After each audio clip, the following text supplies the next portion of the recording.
it is a very wide range. But in that case, hypophosphatemia, what we were talking about. Very specifically, when we talk of growth is totally different where we work on calcium phosphorus ratio, which obviously is different in case of companion animal, particularly dog. The calcium phosphorus ratio is not 2:1 as being followed in the livestock industry. Here it almost becomes like 1:0.7, 0.8. That's in the normal ratio. Here, what we are interested about it is majority of them are adult animals, number one. Number two, we don't want the phosphorus level to go high because that has a side effect in terms of the milk. It affects the GFR. That's the only idea here. Once it is back to normalcy, come back to the normal.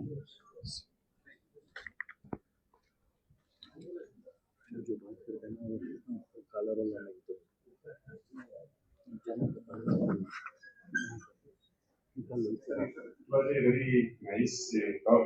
Just one very thing nutrition led GFR. Heads of origin. One is omega 3.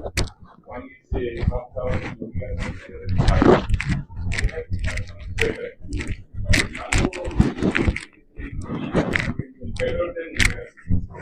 Better than omega 6. But what here the thing what is the best? Go by that. Go by that. It's not that it cannot be. Ideally omega. Very, very ideal.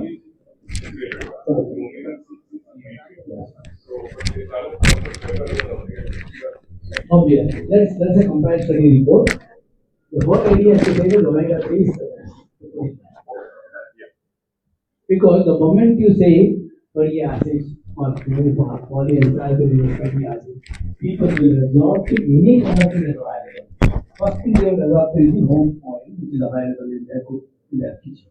So the idea here is to say whether that will work or fish oil will work. Definitely fish oil will work better than the other ones. I have one question regarding the comparison between the homemade food and the commercial food for pets, especially dogs. When you talk to some people, they say, no, we don't take non-veg, we are not using non-veg to eat dogs. And some people say, whatever we do for our eating, we use to that. What is your opinion? So this concept has to change. I think when we started our veterinary profession itself, in treatment is to say this. Dog is not a small human being, cat is not a small dog. These are our famous ideas. Right? We used to make these kind of videos. Then the moment I moved to cat practice, they are obligate cat owners. Cannot make them live on a vegetarian diet.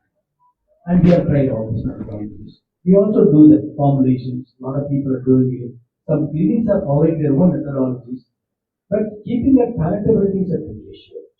Palatability is a big issue. We can balance the protein, always will come when we quantitate. But feeding them is very challenging. And vegetarian diet versus whatever. Dogs also, it's not that the mix and eat. Probably majority of the dog food goes to a procedure of the exclusion process. So when I put the food, the dog has to get that feel of biting, chewing, pulling. It's a carnivore. So giving this kind of diet alone will not. So when they do this, the digestion of such food is not. Many times people increase, probably at the moment you get protein, they will get back to the cereals. The moment they start that, they disturbances occurs, fermentation occurs, flatulence occurs, abdominal distension occurs. Then the food, invariably no cornicular, no cylindrical feces, always semi-solid diet, pasty diet. It is again. These are the kind of difficulties we face. Okay, thank you, Dr. Any other questions to Dr. Kiraj? If you see in case of obesity, if you want to be in percentage wise, what could be the main reason behind this obesity in case of it may be due to overfeeding, it may be due to the less activity of their owner. See, the moment we get into the obesity, to call it as nutritional, we rule out the basic factors. Overfeeding is one, hyperthyroidism another. These are the major things that we talk about. Hyperthyroidism we definitely rule out by not by symptoms, we go in for estimation of TSH, FT3, FT4. We depend on all the three together. If it's not available, we depend upon our own laboratories. Many people get the TSH and FT3, FT4 done by the medical laboratories, which are not very clearly good. because it is very, very dog specific as far as reproductive is concerned. So we use different parameters for this, and even kids are totally different. We rule out that breeding pattern of all these need to be taken care of because there are multiple owners of the dog. Kibbles have become the worst for us. Many a times, rather than the basic diet, the kibbles what they feed them, they cross the requirement. Definitely need to take care of that. And of late, what is happening in all these houses is the dog feeding area fitted to the camera. So that you come to know how much of food is being given. And breeds like Labrador, Golden Retriever, they steal the food. So this is another important thing what we can work on that. Need to. Thank you, Dr. Viraj. Next topic was from Dr. Sunil Yadav about the nutritional challenges to reduce the metabolic disorders. Any questions regarding this?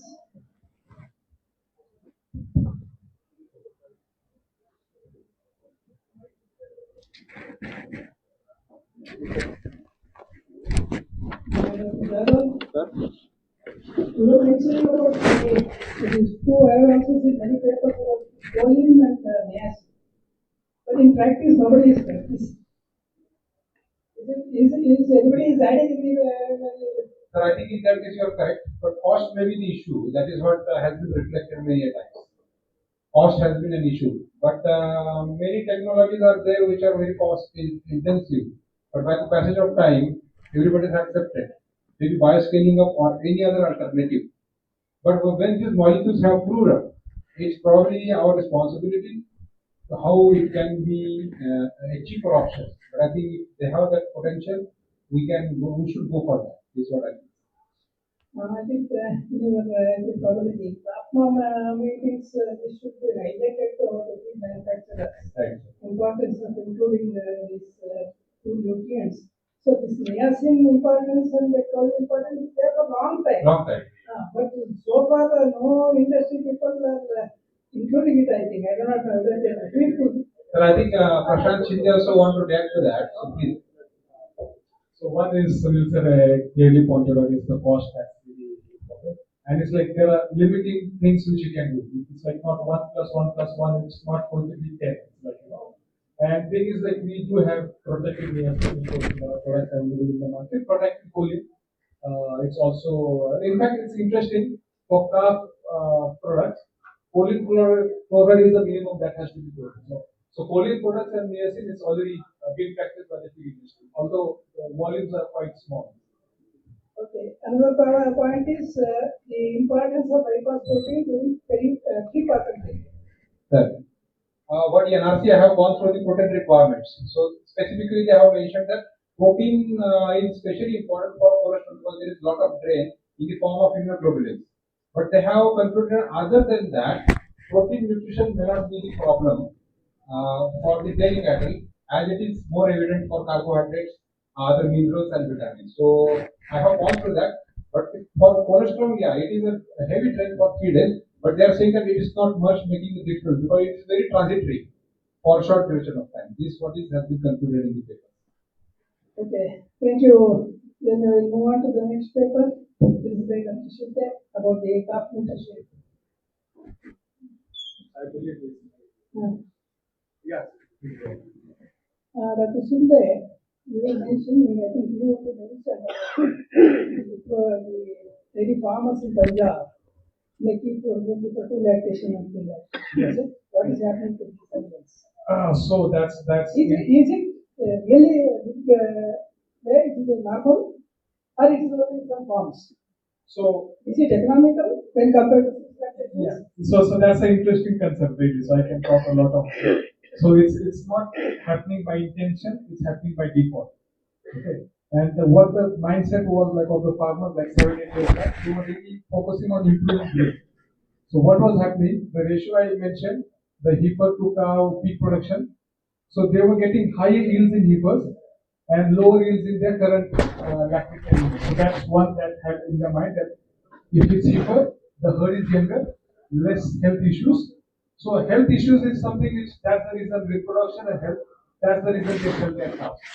And cows, what happens is bigger farmers, they sell the cows and they are bought by smaller farmers. Beyond that, I will not say anything in this forum. That means they are still in production and it's going to the smaller farmers. Yes, yes. It's not being put away from the productive line. So So are they being maintained up to at least minimum 6 lactations? no, I can't say, because what we are saying, even at smaller farmers, it's not more than another 2 lactations, because the economics doesn't make sense. So this, not now, maybe like 5 years down the line or 10 years down the line, government has to really take a serious note of such type of. This practice is not percolated to the small farmers. I don't know what are the economics of this. So maybe interesting. the economics people have to work out this. So we are educating the farmer that the most productive animals are in 3rd lactation, 4th lactation, and 5th lactation. So logically, you are selling your most productive animals to someone else. So major point. Okay, I think our economic scientists has to work on this. And they can take some survey or some work on this. Okay, thank you, Dr. Sundar. Thank you, sir.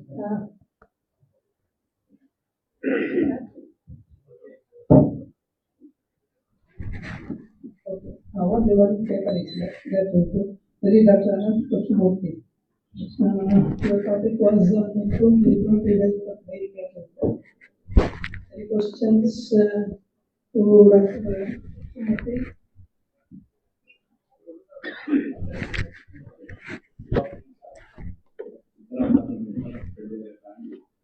So we have been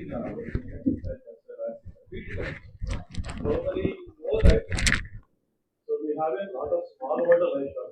We don't have a most of the is regarding the application of importing. See, we try to speak to farmers to at least to start using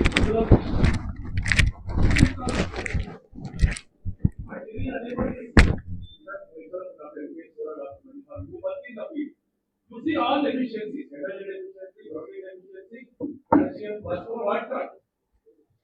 The best way is to talk to the farmers about the scientific barley farming practice.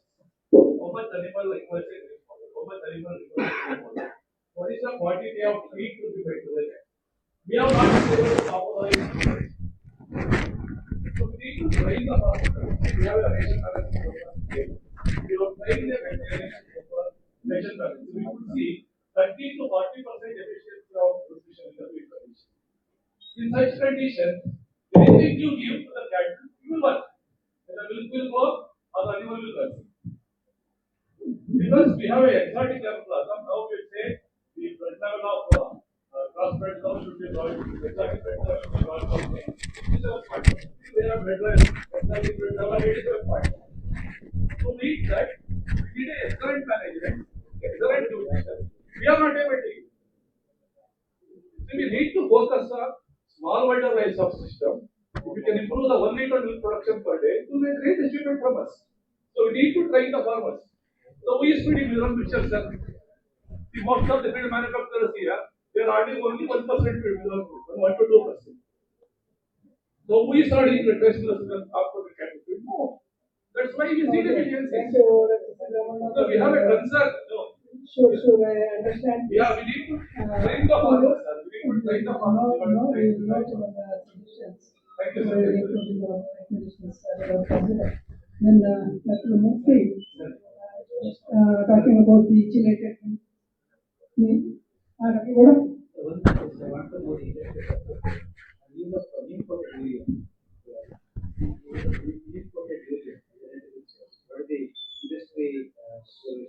I think the implementation is on the lower side. However, they are more interested in slow release urea. No, let me comment. It's a legal issue, right?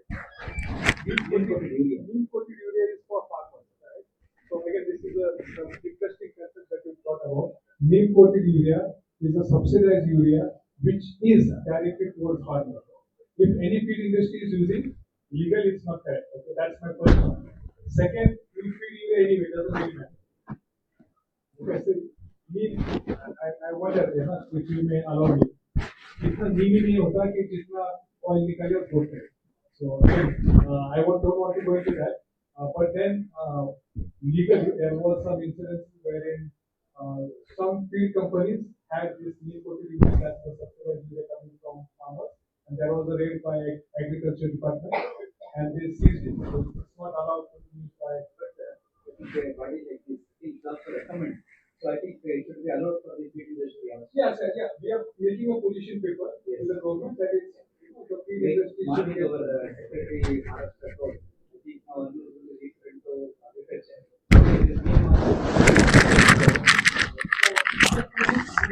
One person is fine, doesn't matter. I think we should make recommendations.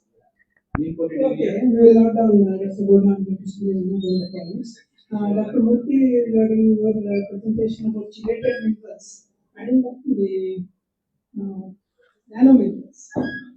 These are the, you are talking about the minerals in the reproductive health. Are they being used in industry? Definitely gaining traction. So again, there are different types of chelates available in the market, but definitely the real actually convince people to use mineral mixtures. Secondly, is to convince them to use organic mineral mixtures as compared to inorganic minerals. Nano minerals, as such, a lot of research definitely is going on. However, this is more limited to the university setup. Translating that into the industry is a little slow. So keeping in mind, we have to consider different aspects of the nano minerals. But definitely, chelated minerals is definitely good amount of business can be expected with respect to the chelated minerals. Thank you, Dr. Murthy. We are almost closing now. Before giving my concluding comments, I give to my co-chairman, Dr. Murthy. Thank you very much, sir. On the fourth topic that was I think that it was very significant and it fulfilled the requirement of in the last I think that the nutrients we consider medicine that should be our main focus I think that besides precision today. Another thing that we should also go for the artificial intelligence of the world. In this way we can impact various activity of animal and then we can see their pattern. And then we can diagnose whatever metabolic or systemic problem that will be arise in the further. Thank you very much. Moving on to the project now, any thoughts to make? Okay, this one on behalf of all our this team, I thank you all for your patient hearing. I thank the organizers. They have chosen very good speakers, very good topic. But the thing is, short of time, every time in all the conferences happening, we are dragging on the inaugural session and making not much justice to the speakers. We are trying to restrict their time. That's why I thought, okay, so it is taking your best time. They have come prepared. All the speakers, they come with a lot of efforts and come. Then we will stop them. Okay, no time, not enough. So, thank you very much. We could not justify much. I have to thank all the organizers giving us this opportunity. Thank you all. Now, it's the time to express our sincere gratitude to all our esteemed